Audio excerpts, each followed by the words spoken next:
चलते हैं चपल चंचल,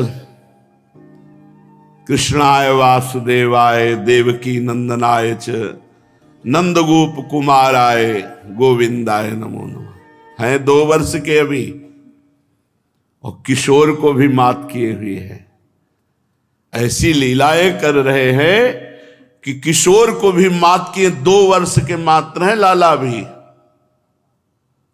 गोपी जनों के प्राण धन, संपूर्ण ब्रजमंडल इस नील कमल के प्रेम पराग का भ्रमर है।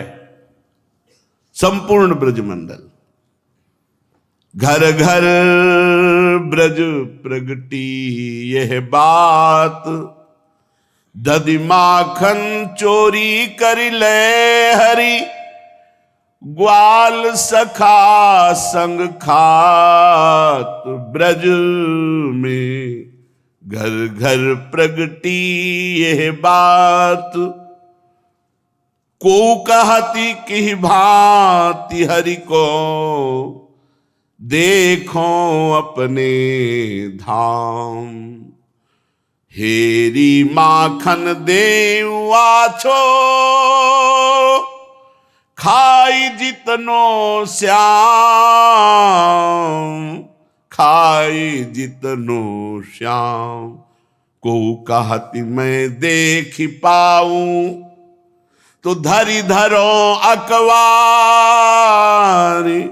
को कहती मैं बांधी राखो, को सके निर्वारी, ब्रज में घर घर प्रगटी यह बात। संपूर्ण ब्रज गोपियों का हृदय श्री लालजू महाराज ने चुरा लिया है। वो बूढ़ी हो, किशोर अवस्था की हो, यौवन हो, ततस्तु भगवान कृष्णो वयस्यैर ब्रज बालकैः, सहरामो ब्रज स्त्रीणाम चिक्रीडे जनयन मुदम। गोपीजन प्रातःकालीन वेला पर सब यशोदा मैया के आंगन में खड़ी हो जाती। कैसे आना हुआ री हैं? कहाँ? शुद्ध नहीं है। अब बहाना बनत, भैया आपके घर में ये है क्या? हाँ, ये तो तेरे भी घर में हमने देखा था। और दृष्टि डाल, कहाँ है नंद नंदन? कहाँ? किसी कुछ लेने के बहाने से, किसी न किसी बहाने से प्रभु के दर्शन करने के लिए भीड़ लग जाती है यशोदा मैया के द्वार पर। शूरदास मनहरन मनोहर, सर्वस्व दियो छवि लीरी। जो देखती है अपना सर्वस्व, तन मन प्राण सब। और कितने वर्ष के हैं? 2 वर्ष के। चाहे वो घर में हो तो संगोष्ठी हो रही, 10-20 गोपी बैठी। यमुना के पावन तट पनघट पर हो तो गोपियों की गोष्ठी हो रही, उसमें चर्चा श्री कृष्ण की हो रही। श्री कृष्ण का चापल्य, तिरछी चितवन, मंद मुस्कान, सब गोपियों के चित्त का अपहरण किए हैं। नीलमणि मेरे घर में आज आए और ऐसी ऐसी लीला की। सखी मेरे भी घर में आए और ऐसा ऐसा। सखी मेरे भी घर में आए, ऐसी सब वार्ता कर रहे। दूसरी कहती है तुम्हारे घर में आए तो मेरे घर में क्यों नहीं आए? क्या मैं इतनी अभागिनी हूं कि मेरे घर में कभी नहीं आएंगे? दूसरी कहती है सखी निराश मत हो, वो अवतरित ही हुए हम सब ब्रजवासी जनों को सुख देने के लिए, जरूर तेरे घर आएंगे। कोई दधि मंथन कर रही, घर घर घर घर शब्द निकल रहा है। दधि मंथन करते करते विचार करती है कि प्रभु बहुत सेवा गायकी की है, बहुत मीठा दूध, बहुत सुंदर दही जमाया है, बहुत सुंदर माखन।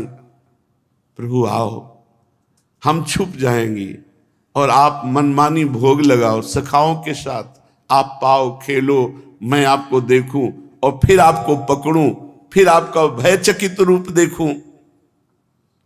इधर लालजू प्रातः काल उठे और देखा जगह जगह मैया ने दीप जला रखे, सब दीपक बुझा दिए और गए जहां माखन का भंडार माटों में था। निश्चिंत होकर माखन खाया और सब माट फोड़ दिए। मैया को बड़ा सुख मिलता था, गुस्सा नहीं आती थी, बड़ा सुख। मेरा लाला चंचल हो रहा है, मेरा लाला बलवान हो रहा है। दधिमथन निनादई त्यक्त निद्रा प्रभाते निभृत पदमगारम वल्लवीनाम प्रविष्टः मुख कमल समैरई राष्ट्र निर्वाप्य दीपान कवलित नवनीतः पातु गोपाल बालः। दीपक बुझा करके अंदर भवन में जाकर सब माट फोड़ डालते, फिर हाथ में माखन लिए हुए निकलते हैं। यशोदा मैया रूप देखती है, ओ मेरे लाल, निहाल हो जाती है। गोप सुंदरी 10-5 एकत्रित हो गई, कहने लगी बहन ये लालजू की जो लीला है ये हमारे प्राणों का ऐसे अपहरण किए हैं कि दिन भर कुछ सूझता ही नहीं है। दूसरी कहती है मेरे घर एक समय प्रभात के समय आए, तो दूसरी कहती मेरे घर प्रभात में नहीं आए, संध्या के समय आए। निशा काल था, ब्रजपुर में थोड़ा अंधेरा छा रहा था, ये यशोदानंदन मेरे घर पधारे। ओह उनकी वो श्याम शोभा, मैं ठगी सी रह गई, खड़ी रह गई। मैंने देखा द्वार पर आए और भीतर की ओर आए, इतना ही देख सकी। फिर तो सखी पता नहीं क्या उसने जादू कर दिया मेरे नेत्रों में कि मुझे दरवाजा श्याम सुंदर, दीवाल श्याम सुंदर, जिधर देखूं श्याम सुंदर ही श्याम सुंदर दिखाई देने लगे। अरे यहां तक कि देहली में भी दिखाई दिया श्याम सुंदर, प्रांगण में श्याम सुंदर, गवाक्ष में श्याम सुंदर, खंभे में श्याम सुंदर। और जब मैंने गौर से देखा तो मेरी साड़ी भी श्याम सुंदर। मुझे लगा कि मैं पागल हो गई, ये जिधर देखूं उधर श्याम सुंदर ही श्याम सुंदर, अणु अणु श्याम सुंदर हो गया। ये इसमें कोई जादू है यशोदानंदन में। फिर श्याम सुंदर को कैसे ढूंढ पाती? ग्वालिनी घर गए जान सांझ की अंधेरी, मंदिर में गए समाई श्यामल तनु लखी न जाई, देह गेह रूप कहो को सके निबेरी। मेरा देह भी श्याम सुंदर, घर भी श्याम सुंदर, जिधर देखती हूं जित देखूं तित श्याममयी। किंतु मेरे मन में आया कि दीपक जलाकर उसको ढूंढूं तो वो है कहां। दीपक लेकर गई तो नवनीत भंडार में वो विराजमान, संध्या के समय, और विशाल वक्षा स्थल पर नवनीत खाने पर छोटी छोटी बूंदे। ओह क्या शोभा! गोरस्तन छीटी रही शोभा नहीं जात कही, मानो जल जमुन बिंब उड़गन पथ केरी। बहन ऐसा लग रहा था कि यमुना जल में तारे आकर गिर गए हैं। यमुना जल की सी कांति विशाल वक्षा स्थल परेश वर्ण रूपिणी, और माखन की बूंदे मानो तारागण। मैं तो न्यौछावर हो गई उस रूप को देख करके। तीसरी गोपी ने कहा सखी मेरी बात तो सुनो, मैं अपने गृह कार्य में संलग्न थी, ये रुंझुन रुंझुन करता हुआ अपने नूपुरों की ध्वनि जी मैंने देखा कि यशोदानंदन, मैं सशंकित तो हो गई कि देखूं ये क्या करेगा। ये चारों ओर देखा, मैं छुप गई, द्वार पर पहुंचा, धीरे से कपाट खोले, भीतर चला गया। मैं शीघ्र ही उसके पीछे पीछे द्वार पर से जाई, ताक में बैठी थी ये करेगा क्या। ये गया और माखन, इसको अपने आप घ्राणेंद्रिय से पता चलता है माखन कहाँ है, और ये पहुंच गया और वहां माखन खाया और माट फोड़े। और फिर छोटी सी हथेली पर नवनीत लिए निकला। मैंने लपक कर हाथ पकड़ लिया और मुख चंद्र में नेत्र गड़ाए, पर मैं कुछ बोलना चाहती थी, पता नहीं क्या वो नेत्रों से जादू डाला कि बहन ना मां बोल सकी न डांट सकी, बस ऐसे जड़वत खड़ी रही और मेरे अंगों में कंपन होने लगा और वो मुस्कुरा रहा था। हंसकर बोला, री तू मैया के सामने मुझे ले चलना चाहती, वहां तो बहुत प्यार करती है, ए लाला मक्खन खाएगा, ए लाला ऐसा करेगा, और जब मैं यहां मक्खन खाया तो तू इतनी जोर से मेरी कलाई पकड़े। मैया से कहूंगा, मैंने सोचा कि तेरे घर जाऊं माखन खाऊं, तू खुश होगी, तू तो यहां हमारा जोर से हाथ पकड़ लिए, कोई प्यार भी नहीं किया। उसके मधुमेह कंठ की बात सुनकर मेरे नेत्रों से तो अश्रु प्रवाह हो गया। कुछ क्षण मुझे ऐसा लगा कि मैं रस सिंधु में डूब गई। नीलवर्ण तेजोमयी कांति मुखारविंद की मेरे प्राणों में समा गई। ये श्री कृष्ण चंद है क्या? ये आनंद का तो समुद्र है। मेरे नेत्र बंद हो गए, अश्रु प्रवाह होने लगा। चाहता तो इतने में हाथ छुड़ा के भाग सकता था, पर वो ज्यों का त्यों वैसे ही खड़ा रहा। मैंने धैर्य बटोर कर फिर आंख खोला तो देखा वैसे ही ग्रीवा झुकाए तिरछी चितवन से हंस रहा है। 2 वर्ष के लाल जो है माखन चोरी लीला में मुझे बोलने की शक्ति आई। रुंधे हुए कंठ से कहा, श्याम सुंदर तुम कह रहे हो कि मैंने कलाई पकड़ी, मैं छूना चाहती थी तुम्हें। वास्तविक मैं ऐसा ही चाहती थी जैसा तुमने किया कि तुम कभी मेरे घर आओ, माखन खाओ। अच्छा बैठो, मैं तुम्हारी बलैया लेती हूं और तुम्हारी नजर उतारूं, ऐसे सुंदर रूप में कहीं मेरी नजर न लग जाए।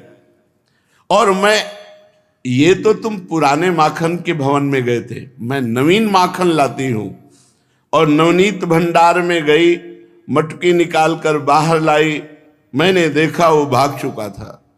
बस मेरा चित्त तब से तड़प रहा है। माई हो तक लागी रही, जब घर ते माखन ले निकस्यो, तब मैं बाह गई। तब हंसी कै मेरो मुख चितयो, मीठी बात कही, रही ठगी चेटक सो लाग्यो, पर गई प्रीति सही। बैठो कान जाऊं बलिहारी, ल्याऊं और दही, सूर श्याम पे ग्वाली सयानिन, सर्वस दे निभही। चौथे ने कहा, तुमने तो बात बताई, मेरी तो बात सुनो। दोपहर का समय था सखी, शीतल बयार चल रही थी, अशोक की छाया में बैठे हुए इसी का चिंतन कर रही थी। इतने में देखा कि मेरे घर के द्वार पर श्री कृष्ण चंद आए, बिल्कुल शांत, एकदम गंभीर। फिर देखती हूं कि ये अकेले चुपचाप खड़ा है गंभीर मुद्रा में, पर वो चुपचाप खड़ा नहीं था, वो तो इंतजार कर रहा था। विशाल वृषभ ओजस्वी देवप्रस्थ वरुथप मिलिंद, ये भगवान के जो सखा हैं, इशारा किया, एक दल आया। दूसरी तरफ से इशारा किया, दाम सुदाम किंकणी स्तोक कृष्ण अंश आदि का दल आ गया। हमने देखा कि गंभीर मुद्रा में खड़ा नहीं था, ये तो सखाओं को बुला रहा है। तीसरी तरफ इशारा किया, सुबल अर्जुन गंधर्व बसंत उज्जवल कोकिल आदि सखा गए। फिर तिल मात्र चंचलता नहीं, अब भी वैसे सब आकर खड़े हो गए। चौथी तरफ इशारा किया, मधुमंगल पुष्पांक हंस आदि, ये सब सखा गए। अब ये धीरे से इशारा करके घर की तरफ गया। मैं भी पीछे पीछे छुप करके गई। ये मंद मंद चाल से चोर वैसे संकेत ऐसे धीरे धीरे आसपास देखते हुए धीरे धीरे कदम। क्या सुंदर शोभा है प्रभु की। दोनों तरफ देखते जा रहे, आगे कदम धीरे धीरे सखाओं को इशारा करते जा रहे। अंतर्भाग में पहुंचे, गोप शिशु सखा उनके साथ हैं। भवन सूना, केवल मैं ही अकेली थी सो बाहर थी। श्री कृष्ण सब पूरे घर को देखा, कोई नहीं है, सब सखा अंदर निसंकोच भवन में। नवनीत भांड जितने रखे हुए थे, नीलमणि, उन सब से लेकर के नवनीत का भोग लगा रहे, समस्त सखाओं को पवा रहे। वो अपने हाथ से दधी नवनीत हाथों पर रखकर एक दूसरे के मुख पर लगा रहे, खेल रहे, और भयभीत नेत्रों से चोर संकित नेत्र बार बार देख लेते। बीच बीच में गोप शिशु को दरवाजे तक भेजते हैं, ग्रीवा टेढ़ी, और मैं खंबे की आड़ से देख रही हूं। नेत्रों को नचा नचा कर नवनीत का भोग आरोगते, सब सखाओं को पवाते। क्या बताऊं सखी, उस ललित त्रिभंगिमा पर मैं तो बिक गई, छिपी हुई देख रही थी। श्री कृष्ण मुझे जान न सके, इसलिए इतना सुंदर रूप देख करके मैं तो मूर्छित हो गई, आनंद की बाढ़ आ गई। हृदय हमारा आनंद वेग से स्पंदित होने लगा। श्याम सुंदर का वो मुखारविंद, वो नेत्र संचालन, वो चोर संकित नेत्र, वाक शक्ति नहीं जो मैं बता सकूं। वो रूप माधुरी बहन मेरे हृदय में अब भी छाई हुई है। मैं किसी काम की नहीं रह गई, चित्र लिखी सी अपने घर में बैठी रहती हूं, वही चिंतन करती हूं। इस गोपी की बात समाप्त नहीं हुई थी कि दूसरी गोपी ने कहा, सुनो सुनो, ये नवनीत कम पाता है और हृदय ज्यादा चुराता है। सुंदर कर आसन समीप अति राजति ही आकार, जल रूह मनो बैर विदसो तज मिलत लय उपहार। ये सबके हृदय आसन पर हम ब्रजवासियों के विराजमान, इसलिए ब्रजवासियों की जो भक्ति है वो संबंध की दृढ़ भक्ति है। भगवान ब्रजवासियों को प्राणों से भी अधिक प्यार करते थे, प्यार करते हैं, प्यार करते रहेंगे। गोपी जन आपस में चर्चा कर रहे हैं और इस चर्चा में डूब रही हैं, क्योंकि भगवत चर्चा ये अमृत है। कथामृत, लीलामृत, चरणामृत, रूपामृत, इनका सब अमृत है। यस्मिन् सत्कर्ण पीयूष यशस्तीर्थ वरे सकृत, श्रोतांजलि रूपस्पृश्य धुनते कर्म वासनाम। जो भगवान की चर्चा कानों से पीता रहता है, उसके समस्त संचित कर्म भस्म हो जाते हैं, क्रियमाण निष्फल हो जाते हैं, प्रारब्ध निष्प्रभावित हो जाता है। बड़ी महिमा भगवान की चर्चा की है। वेद, उपनिषद, पुराण, ऋषि मुनि इन्हीं भगवान के प्रताप से समस्त जीवों को परम पद प्रदान करते हैं। श्री कृष्ण चंद्रजू की घ्राण क्या है, पूरा परिचय बताने वाली है। दरवाजे से सूंघा, पता चल गया किस कमरे में कहा नवनीत रखा हुआ है, और खींचकर वहां चले जाए। ब्रज सुंदरियों की बात समाप्त नहीं हुई थी। उन्होंने कहा, श्री कृष्ण चंद्र की चंचलता की चेष्टाओं का आस्वादन तुम सब कर रही हो, ये हमें अवतरित ही हुआ है आनंद में डुबोने के लिए। पर ब्रजरानी को आज तक पता नहीं है। ब्रजरानी समझती है बड़ा भोला है। एक बार चलती है, हम सब लोग ब्रजरानी को बताती है कि कितना है चतुर है, चंचल है, और कितना उपद्रव करता है। ब्रजरानी को भी तो पता चलना चाहिए कि उनका लाला कैसा है। गोप सुंदरियां परस्पर हिम्मत करती हैं ब्रजरानी के पास जाकर बताने की। तो एक सखी कहती है, सखी अपने पैरों में कुल्हाड़ क्यों मार रही है? गोपाल ही माखन खान दे, सुनिरी सखी मौन हुए रहिए, बदन दही लपटान दे। गोपाल ही माखन, हे सखी तू अपने आनंद को क्यों नष्ट करेगी? मैया आपको शिकायत करेगी, मैया लाला को बाहर नहीं निकलने देगी, ये सुख मिलेगा?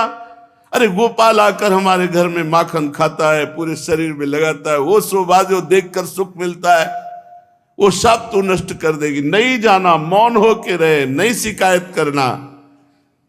अरे कितना सुख मिलता है जब उसको हम गही बहिया हो लेके जय हो नैनन तपन बुझान दे।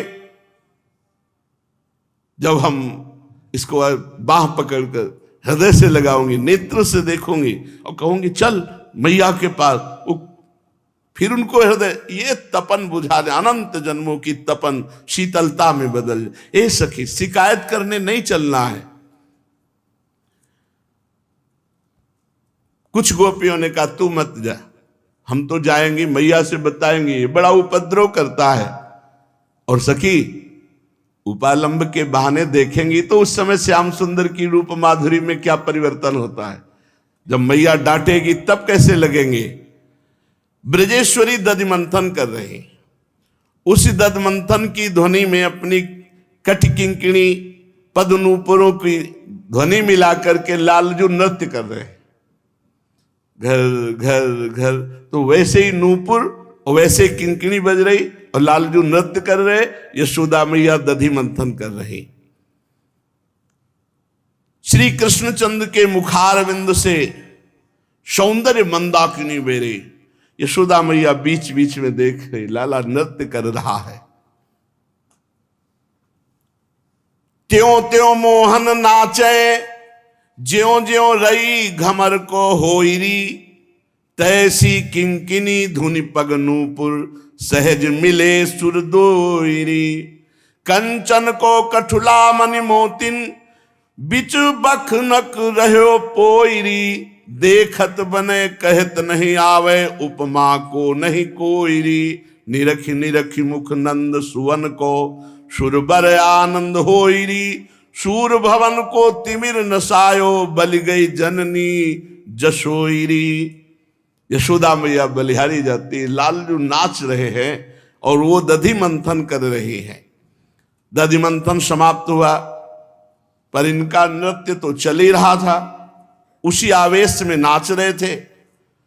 ब्रजरानी यशोदा मैया अपने हाथ में ताजा नवनीत लिया और नीलमणि को देने चली, किंतु जेही मुनि तो नीलमणि दो नाच रहे थे, एक तो मणि जटित खंभे में और एक साक्षात प्रतिबिंब देख करके मैया ये श्याम सुंदर, ये श्याम सुंदर, रुक जाती है।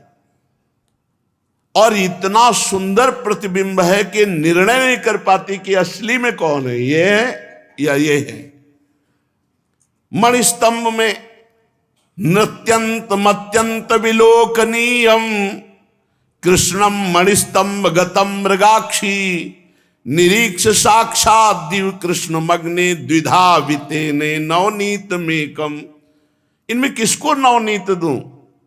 ये तो दोनों मेरे प्राण प्यारे श्याम सुंदर हैं, एक सा निर्तन एक सा सौंदर्य। निश्चय हुआ खंबा भूली हुई है, ये श्याम सुंदर है। जाकर के मक्खन से तो इधर नीलमणि हंस पड़े, ए मैया तू प्रतिबिंब को पवा रही है। मैया को होश आया, अच्छा तो मणिखंभ में तेरा प्रतिबिंब है। लाला मेरा चित्त पागल हो गया है, मैं जिधर देखती उधर तू ही तू नजर आता है।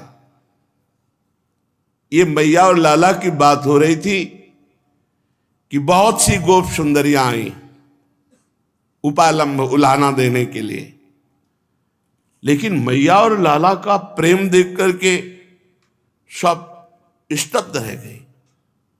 मैया के हाथ में नवीन मक्खन है और लाला के मुख में वो पवा रही।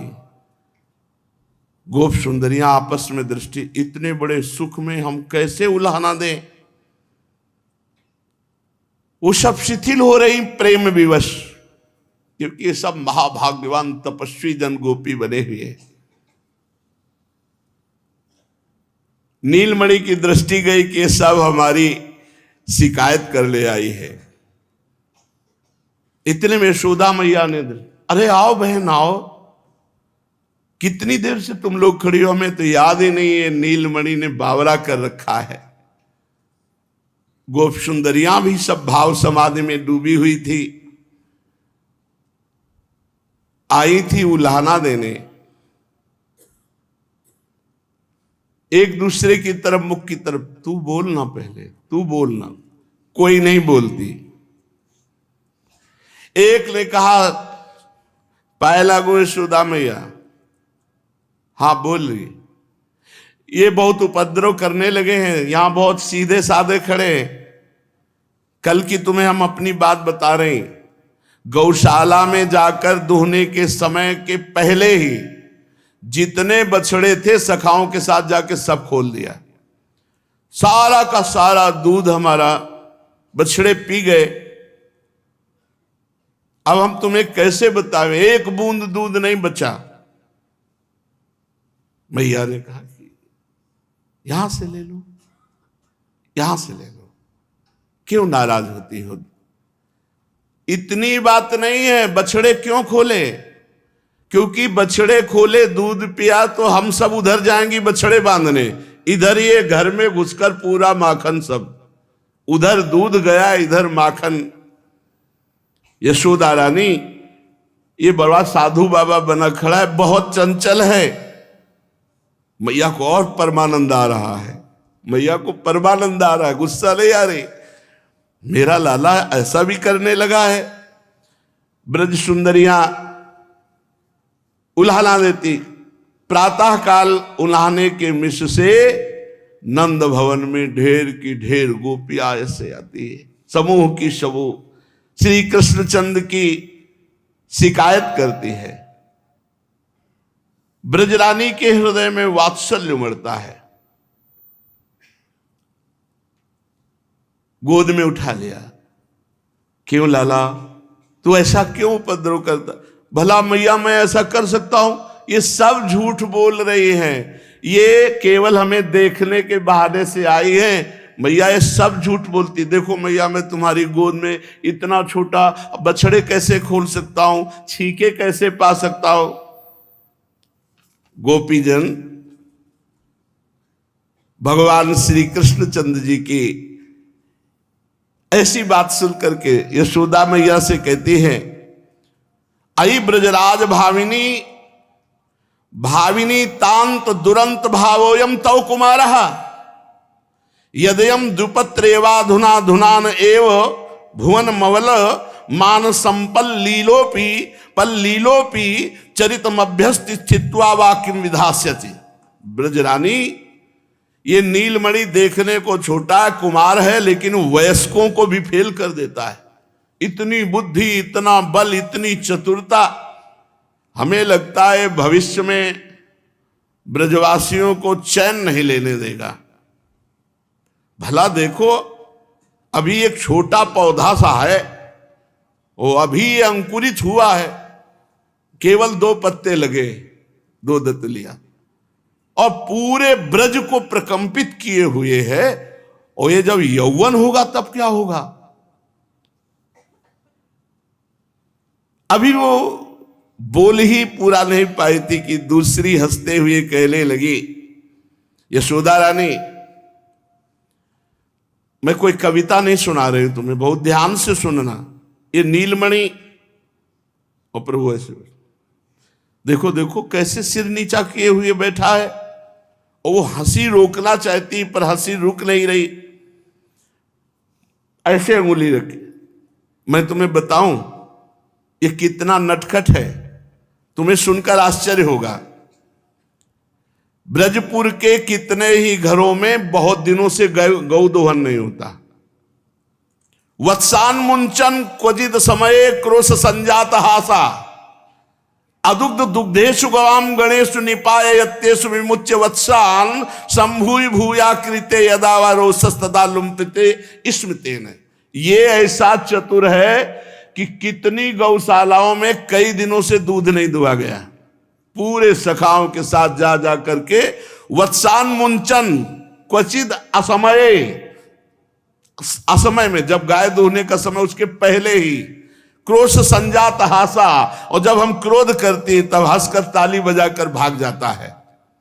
ब्रजेश्वरी श्री कृष्णचंद्र जी की तरफ देखती है और मुस्कुराहट है, वाणी से पूछती हैं, अच्छा बता ऐसा क्यों करता है लाला, ऐसा करने में तेरा हेतु क्या है? स्तेयम स्वाद्वत्यथ दधिपया कल्पित स्तेयो गई स्तेयो पायई गुरु रहे मखिले। इससे क्या पूछती हूं? अभी ये बनावट करके ऐसी बात कह देगा कि आपको लगेगा मेरा लाला बड़ा सीधा लाला है। हाँ, चोर तो है ये, चित्त चुराते, पाप चुराते, अनेक जन्मार्जित पाप चौरम चौराग्रगण्यम पुरुषम नमामि। ब्रजरानी हंसती बोली, बहन देखो तुम सबके आशीर्वाद से हमको ये प्राप्त हुआ है, तुम कभी नाराज मत होना। जिसका जितना नुकसान होता है उससे दुगना हमारे यहां से ले जाओ। कभी हमारे लाला को कुछ कटु वचन मत कह देना। हम मानती हैं तुम्हारा नुकसान हुआ, दुगना ले जाओ हमारे यहां से। ये शिशु है ना, अभी बालक है, बालकों में चंचलता होती है।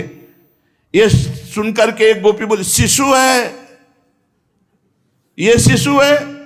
नंद रानी तुम नहीं जानती, तुम्हारी गोद में भोला बाबा बना बैठा है, साधु बाबा बना, ये शिशु नहीं है। क्या तेरे साथ किया? मेरा लाला तो इतना सीधा है। नवनीत आरोगे, किसी को परेशानी नहीं। ये नवनीत अकेले नहीं खाता, बंदरों को लुटाता, सखाओं को पवाता। यशोदा भैया कैसे कंधे पे ग्रीवा गोपियों की तरफ घुमा करके झुकाते हैं, तिरछी चितवन से मुस्कुरा देते हैं, कुछ नहीं बिगाड़ पाएगी, चाहे जितना शिकायत कर ले। अब ब्रजरानी खिलखिला के हंस पड़ती है और पार्श्व में ही कंधे पे ले चुंबन करती है। तू सही में बड़ा चंचल हो गया है क्या? श्री कृष्ण बड़ी भोली दृष्टि, मैया तुम्हें इनकी बातों पे विश्वास है, मेरी बात पे विश्वास नहीं है? मैया ने कहा, नहीं तेरी बात पे विश्वास है, इनकी बात पे विश्वास नहीं, तू रूठना मत। जननी को विश्वास ही नहीं हो पा रहा कि इतनी गोपियां क्या झूठ बोल सकती है, ऐसी चंचलता करता है।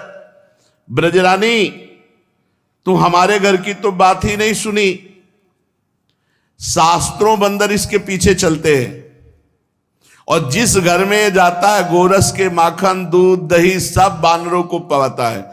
कुछ सखा पाते हैं, बंदर पाते हैं, और नहीं भूमि पाती है, सब फोड़ करके भूमि में फैला देता है। गोप सुंदरियां, ग्रह के नवनीत दधी, इन सब बातों की चर्चा करती। मरकान भोज्यान विभजति साच्चेन्नाति भांडम भिनत्ति हेलालसम तद किय देवम भुंगते शाखा मृगान। शाखा मृगान बंदर भोजयते प्रकामम ना भुंजते यदि तो तृप्तिमंतो भूमौ, भूमि को किरत्ते विभद्य भांडम। वात्सल्य घन मूर्ति यशोदा मैया नहीं जानती कि ये गोप सुंदरियां क्यों नंद नंदन की ऐसी शिकायत कर रही है। सुनो मैया, मैं उस दिन की बात बताती हूं। ये जो बड़ा तपस्वी शांत साधु दिखाई दे रहा है, इससे जो हमने पूछा कि बंदरों को तू क्यों खवाता है, तो उनका हमारे पुराने मित्र हैं। तो हमने कहा पुराने मित्र कब के हैं? तू तो 2 साल का है। तो कहा देखो, जब राम जी थे ना, तो युद्ध में बानरों को बहुत मेहनत लगी थी। उस समय खाने पीने के लिए जंगल में क्या था, कंदमूल फल जो मिल जाए। तो हमने इनको कहा था कि आगे चल करके हम तुमको बहुत सुख देंगे। तो ये भी हमारे मित्र हैं, ये भी हमारे सखा हैं। तो इस समय हम अपने दोस्तों को पवाते हैं, बंदर हमारे दोस्त हैं। पता नहीं कौन सी भूली भूली बातें करने लगता है। वन्यई रयु फलई स्वयत्न कलितई राकल्प वृत्तिम निजाम सेवाम में वनवासिनोपि विहिता प्रोगिभिर व्याजता। ये जब मैं बनवासी था तब मेरी बहुत सेवा की, अब मैं इनकी सेवा करूंगा। भैया ये ऐसी बातें करता है। तुम्हारा नीलमणि कभी कभी ऐसे बोलने लगता है कि मुझे समझ में नहीं आता ये कौन है। ये बहुत चतुर है। एक दिन मैं अपने घर में बहुत ऊंचे पर छीका टांगा। अब ये नीचे उखल, उसके ऊपर पीढ़ा, पीढ़ा के ऊपर सखा, सखा के कांधे पर खुद, और बस ऐसे खा रहा था। द्रव्य लाभे सा ग्रह कुपितो यात्युप क्रोशत्य तोकान। नंद गेहनी मैं छुप करके देख रही थी, जब देखा एक पा लिया, सखाओं को पवा लिया, तब नजदीक गई। रे नंदन नंदन तू चोरी कर रहा है। बस इसने लाल लाल नेत्र के हमारी तरफ कहा, अरे मैं क्यों चोर, मैं चोर क्यों, अपने घर में ही तो हूं। मैंने कहा तुम्हारा घर नहीं तो मेरा। अच्छा तो तुम्हारा घर, मैं तो भूल गया, मैं तो अपना घर समझ रहा था। मैंने तो समझा अपना घर। अच्छा तो ठीक है, तू अपना घर समझ रहा था तो ये करने की जरूरत क्या थी। तू यहां सब पूरा, अरे तू गोपी समझ नहीं, मुझे भूख लगी थी, मैंने समझा मैया आएगी, और ऊपर से देखा चींटियां थी, तो मैंने सोचा चींटियां निकाल दूं फिर मैया मुझे पवा देगी। अच्छा इतने ऊंचे छीके पर चींटियां तुझे दिखाई दी, तभी तो उखल पे चढ़ के हो ये सेवा कर रहा था कि चींटियां निकाल। तो इतना इतना हाथ, चींटियां तो ऐसे निकाली जाती, तू समझे नहीं। जब चींटी में ऐसे रखता तो नीचे चली जाती, तो खबो खबो करके निकाल दिया। तो तुम्हारे यहां क्या लगा है, वहां चींटियां निकाल रही, तो यहाँ वो एक दो मक्खी थी बार बार भिनभिना रही थी, तो हम उनको ऐसे ऐसे किया तो लग गया। बोले बहुत चोर एस इत केन चिदुक्ता क्रुद्ध एव निगदत्ति धृष्टा त्वम ही चौर इदमेव मदीयम गेह मस्त सकलम ही ममैव। यशोदा रानी ये बहुत चतुर है, ये भोला नहीं है। दूसरी सखी ने कहा, सखी तुम्हें तो चींटी का बहाना किया, बिल्कुल ऐसा ही मेरे घर किया। मैंने भी ऊंचे छीके पर टांगा था। मैंने कहा क्या कर रहे हो, तो उनका बछड़ा खोज रहे हैं। बोले यहां बछड़ा खोज रहे हो, बोले हां तुम्हें दिखाऊं। और कमर में खोसा हुआ एक छोटा सा बछड़ा, आकृति जो बछड़े का खिलौना, और उसको ऐसे दही से बोर के देखो निकला ना तुम्हारे मार से बछड़ा, ये मथुरा से बाबा हमारे लाए थे, और मेरा बछड़ा खो गया था, और मुझे पक्का पता था तेरे यहां जरूर होगा, इसीलिए मैं ढूंढ रहा था। तो इस मटके से देखो निकला ना बछड़ा। अब कैसे बताऊं, उसकी ये लीला देखकर हंसी नहीं रुकती थी, गुस्सा कैसे करूं।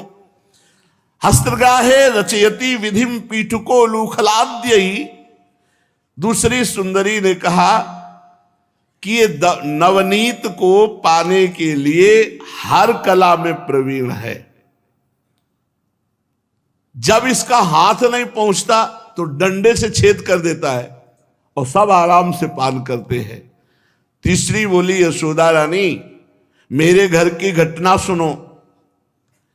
ऊंचे छीके पर मैंने दूध भांड रख दिया, और भांड से सटा करके घंटा बांध दिया कि अगर मटकी को जरा भी छुएगा तो घंटा बज जाएगा, और घंटा बजेगा तो मैं उसको पकड़ लूंगी, पकड़ करके तुम्हारे पास लाऊंगी। ये बड़ा विचित्र खिलाड़ी है।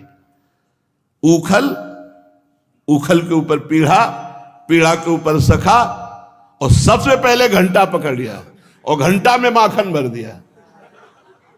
फिर इसके बाद चक माखन खाया, घंटा बजा ही नहीं, और मैं निश्चिंत रही कि घंटा बजेगा अगर चोरी होगी। और जब वो खा पी के बाहर चला गया, तब मुझे लगा कि आया तो था, घंटा नहीं बजा। तो देखा पूरा माखन से भरा था घंटा। अब घंटा माखन से भर जाएगा तो क्या बोलेगा। नंद रानी जी, इसके बाद एक सखी बोली, हम तो अपनी तुम्हें कैसे बात बताओ, मेरे माखन की बात नहीं थी, मेरा तो ताजा दूध था। हमारी जो ददिया सास थी ना, तब के जमाने के माठ थे, नए माठ तो आप दे सकती हो, इतने सीजे हुए माठ सब फोड़े। और जब मैं पहुंची तो मुंह में दूध भरे हुए था। हमने कहा चोरी की हमारे घर में, अभी तुझे पकड़ती हूं। तो ऐसे इशारा किया, तो मैं नजदीक गई तो पूरा दूध मुंह में मार दिया और भाग गया। पकड़ में ही नहीं आया। पूरा दूध जब आंखों में पड़ जाएगा तो पकड़ेगा कौन। उस दूध की फुटकार से मेरी आंखें भर गई, मेरी आंखों में कुछ दिखा नहीं, और इतने में कूदकर भाग गया। एक गोपी की, वो हंसती हुई बोली, गोप सुंदरी यशोदा जी, तुम तो मुस्कुरा रही हो। परसों की बात है, नीलमणि मेरे घर पर गया, नवनीत भांड में हाथ डाला। तो हमने कहा ए तू कौन है? तो बोले बलराम का छोटा भाई हूं। फिर यहां क्यों आया है? इस पर उसने उत्तर दिया कि अपने घर में नहीं आएंगे तो और कहां आएंगे। मैं हंसकर बोली तुझे भ्रम हो गया है, तेरा घर नहीं मेरा घर है, और नवनीत के मटके में हाथ डाले हुए है ये मुद्रा। गोपी क्षमा करियो, मैंने अपना घर समझ करके, तू क्षण भर के लिए चिंतन कर भला। मैं खेलने गया, भूख लगी, अब मैया का कौन इंतजार करे, इसलिए मैं पा रहा था। तेरा घर है, आगे से नहीं आऊंगा। ऐसे ऐसे रचता है, कस्तुम बाला बाला अनुजा किमरे मन मंदरा संकया। एक ब्रजवासिनी बोली, सब उपाय हार करके मैंने नवनीत अंधेरे कमरे में रखा कि ये ढूंढ ही ना पावे, पर दंग रह गई। इसको खुशबू से पता चल जाता है। और दूसरी बात, प्रकाश की जरूरत नहीं, इसकी इंद्र नीलमणि कांति शरीर की ऐसी है कि ये जहां आगे आगे जाता है प्रकाश होता चला जाता है। मणिगण महसा गणयति ना तमः, अंधकार क्या करेगा इसके आगे। एक नवतरुणी गोपी बोली, बावरी तू मणिभूषणों की बात कहती है, इसके अंगों में ऐसी ज्योति है जो हृदय के अंधकार को नष्ट कर देती, कमरे के अंधकार की तो बात जाले दो। ध्वांतागारे धृतमणिगणम स्वांगमर्थ प्रदीपम। एक गोपी बोली, यशोदा मैया, प्रथम तो इसका मुख इतनी मुस्कुराहट युक्त लुभायमान है, दूसरी इसकी अमृतमयी वाणी है, तीसरा एक गिरीवा झुकाकर जब देखता है, चौथा इसके अंग लावण्य ऐसे हैं कि हम सब जितनी ब्रजवासिनी है सब मोहित हो चुकी है। तो हम आपको बताएं, ये शिकायत कम करने आई, ये देखने आई है। यशोदा मैया सब गोपियों से कहती हैं, बिराजो, आप बैठो, सुंदर सुंदर भोग पकवान हमारे साथ पाकर जाना। एक ने कहा, सुनो, भोग पकवान की बात कही तो हमें ध्यान आ गया, कल की बात है, हम अपने यहां देव पूजा का अनुष्ठान किए थे। हम सब भोग लगाकर देवता के आगे से और आंख मूंदे हुए थे, इतने में सखाओं के साथ आकर नंदन नंदन पाने लगे। मैंने पूछा, क्यों रे, देवता का भोग क्यों पाता है? तो ये बोला, सबसे बड़ा देवता तो मैं हूं, सबसे बड़ा देवता मैं हूं और सब मेरे छोटे देवता सखा हैं। मैं और सखा पा लिया, तेरा भोग लग गया, तेरी कामना पूर्ण हो गई। भैयाओ देखो ना, बात हमारी सच्ची है। तो कहा, तू देवता बना, हमारे देवता का अपमान कर दिया। अच्छा, इतने बड़े मुझ देवता का अपमान कर दिया तो सखाओ, इसको परिणाम दिखाओ। जे भी सब सखाओं से कहा तो पूजा स्थान में धूल पत्ता लघु शंकर सब छोटे छोटे सखा। यशोदा मैया एवं धार्ष्ट्यान सुसति कुरुते मेहनादीन वास्तव। धूल फेंका, पत्ता फेंका यज्ञ वेदी पर और लघु शंकर, इतने बड़े देवता का अपमान किया, सखाओ इसका फल चखाओ। अपि बालान मेहयते गेहे वास्तव लिप्यते सुललित मुदा चित्रते चारु चूर्णई। मैंने लीप पोत कर बहुत सुंदर पत्रावली चित्रावली बहुत सुंदर चौक पूरी थी, तो ये धूर्ली पत्राद भीर शुचि भी शुद्ध हानिम करोति। धूल फेंका, पत्ते ला के फेंका और इसके सखाओं ने लघु शंका भी कर दी। पूरा हमारा देवता का अपमान हो गया। वो जब गोपी ऐसा कह रही थी तो भगवान बड़ी गंभीर मुद्रा में थे कि कहीं मैया की छड़ी ना उठ जाए। तो मैया की तरफ जब देखते तो एकदम सीधे बन जाते, गोपी की तरफ देखते तो चलता है। इस प्रकार मुद्रा धारण किए ब्रज सुंदरियों ने श्री कृष्ण के कौमार चापल्य का वर्णन किया।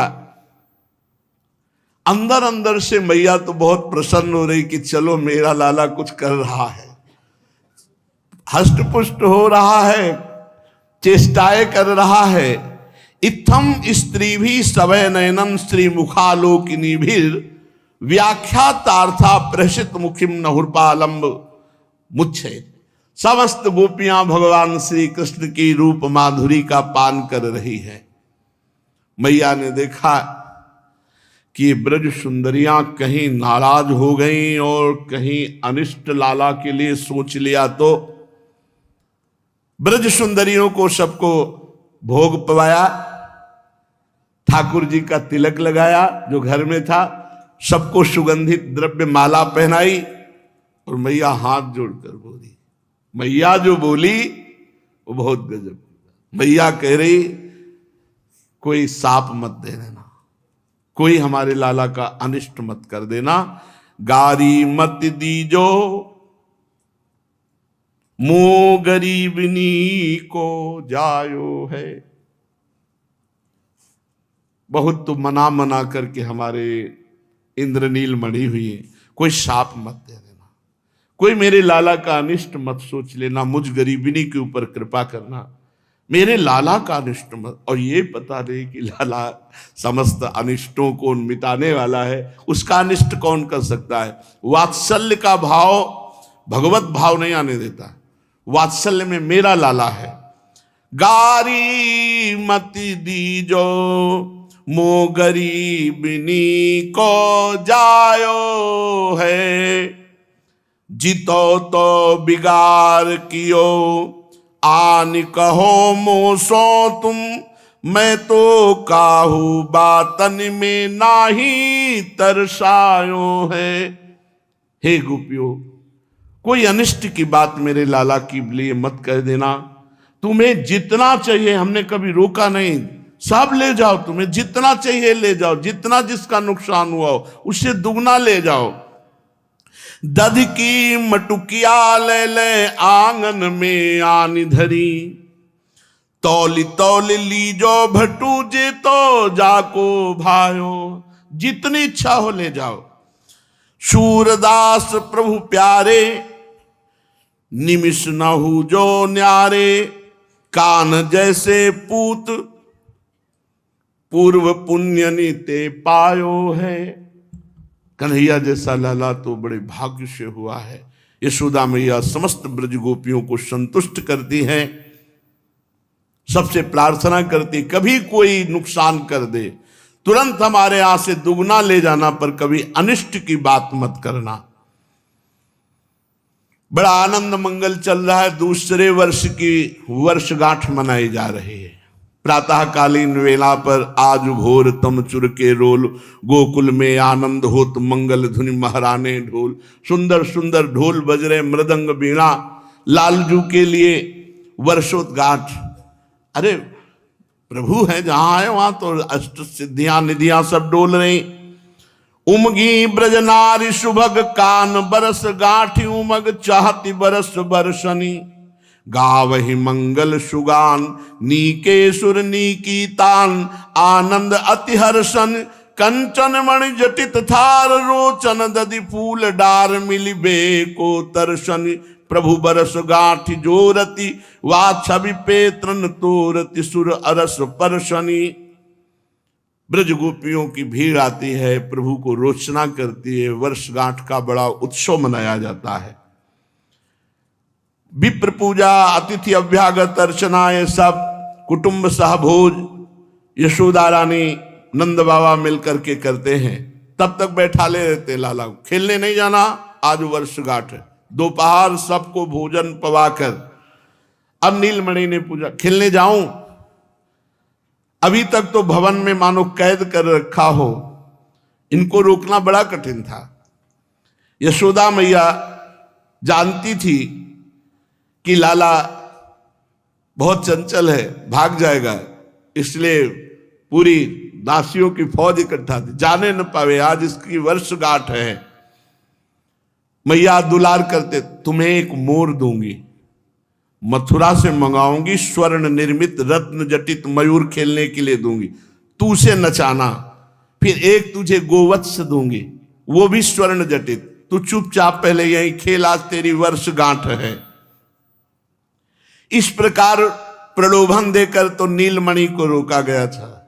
अब समझना जरा, 2 वर्ष के बालक की चोरी, सच्चिदानंद भगवान 2 वर्ष में समस्त ब्रजमंडल की ब्रज गोपियों को महासुख प्रदान कर रहे हैं, ये कोई चोरी है? 2 वर्ष के बालक को क्या ज्ञान हो?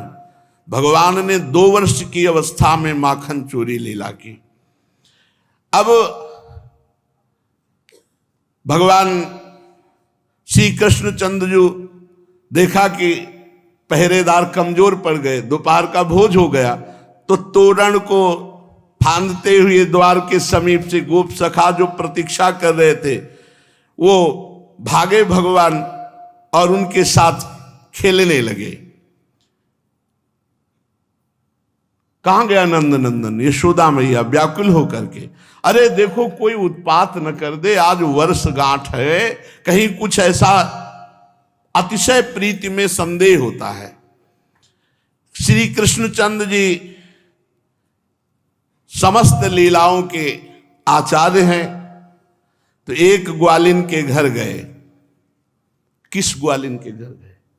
वर्षगांठ में सब उत्सव में आए हुए थे। एक नौवधू थी, उसको एक घर में कह दिया था तू घर में रहेगी, तू नहीं जाएगी। अब वो नौवधू थी, अभी नई नई आई थी, तो रो रही थी कि नंद नंदन आज तक हमने भरनेत्र नहीं देखा, तुम कैसे हो? आज अवसर लगा था कि वर्षगांठ में हम आज तुम्हें देखेंगे, लेकिन घर के सब लोग चले गए और हमको घर में छोड़ गए। वो अंदर बैठी थी, आप फांदते हुए कूदते हुए सखाओं के साथ उसी गोपी के घर गए। बड़े करुणा निधान है। घर में प्रवेश किया और कहा, एरी कहां है? ये था माम प्रपद्यन्ते तास्ततै भजाम्य हम। वो श्री कृष्ण का चिंतन करके रो रही थी कि आज भरनेत्र देखने का वर्षगांठ में अवसर मिलता, परिवार वालों ने मुझे ही घर में छोड़ दिया और सब चले गए। एरी सुन तो, ये आवाज अमृत, जे ही मुड़ी श्री चरणों में नूपुर, छोटी सी धोती, ऊपर बगलबंदी, हारों से छाती भरी हुई है, क्योंकि वर्षगांठ का उत्सव, मोर मुकुट, फेट पे बंसी, तिरछी चितौन हो, जिनका चिंतन कर रहे वो स्वयं घर पधारे।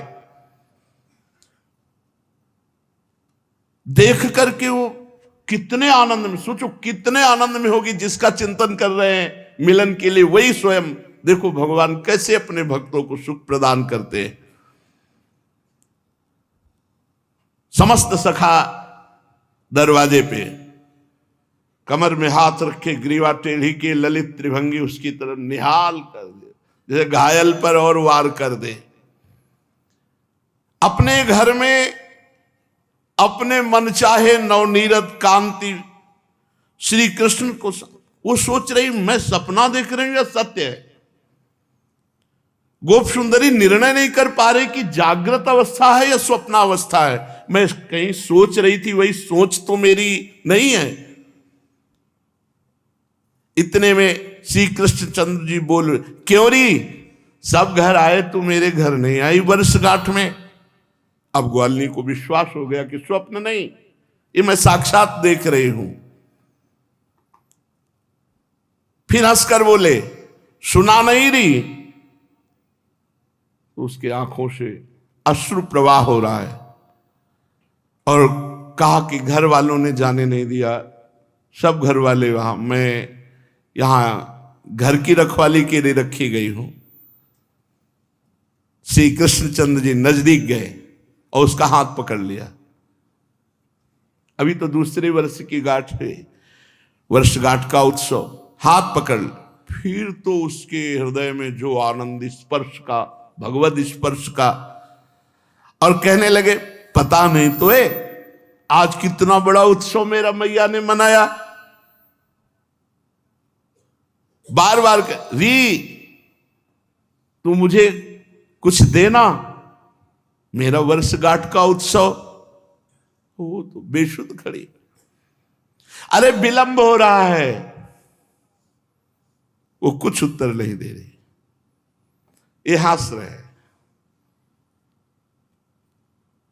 अब उसने धीरे से इनका हाथ पकड़ लिया, श्याम सुंदर का, कहा छोड़, अच्छा कुछ नहीं दे सकती तो मुझे खेलने जाने दे। गोप सुंदरी कस के पकड़ लिया श्याम सुंदर को, और शायद वो हृदय से लगाना चाहती थी, पर ये चतुर शिरोमणि एक हाथ से ऐसे हाथ किया और उसके वक्षा स्थल का मोती का हार पकड़ा और तोड़ लिया। वक्षा स्थल पर जो मोतियों का हार, उसे तोड़ दिया, वो सब मोती भूमि पर बिखर गए। गोप सुंदरी को चेतना आई तो वो मोतियों का हार संभालने को दो, श्री कृष्ण का हाथ छूटा और गोप सुंदरी ने मोती के 2-4 दाने चुनकर अपने अंचल पर रख पाए थे। देखा श्री कृष्ण भाग गए। वो सोच रही थी कि मोतियों के चक्कर में मणि छोड़ दी, कहां कितना अपार सुख प्राप्त हो रहा था।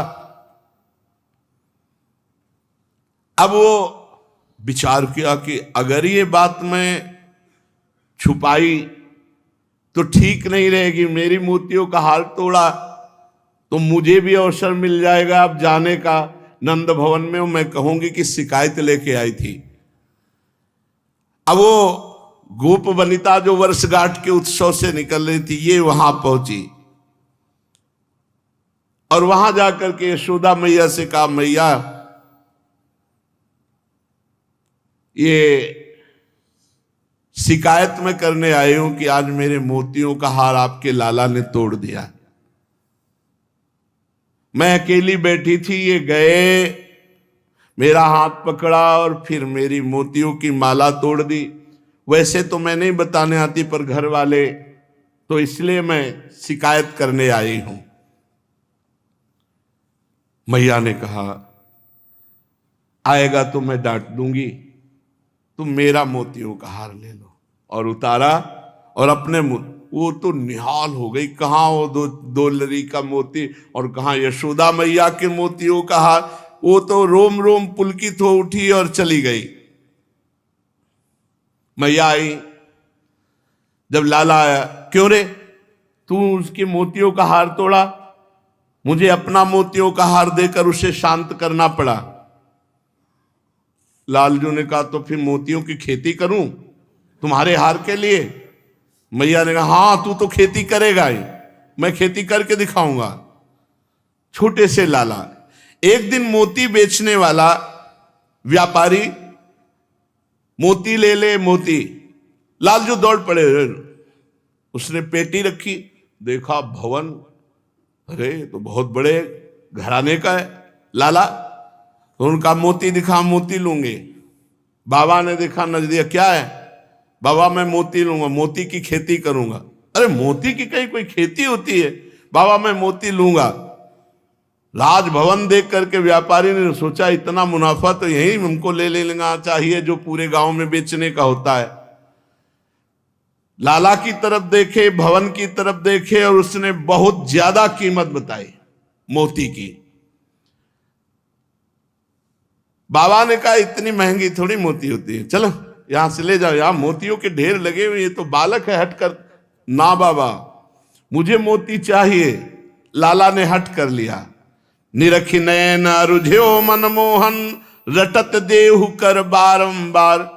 व्यापारी नंदनंदन को निर्निमेष नयनों से देखता है और एक सुंदर मोती निकालता है और कहता है कि अगर मूल्य देना चाहते हो तो लाखों में मूल्य बताया, और नहीं तो मैं लाला को फ्री दे सकता हूं। दो एक बात, अगर आप नहीं दोगे मूल्य तो लाला हट कर रहा, मैं इसे फ्री दे दूंगा।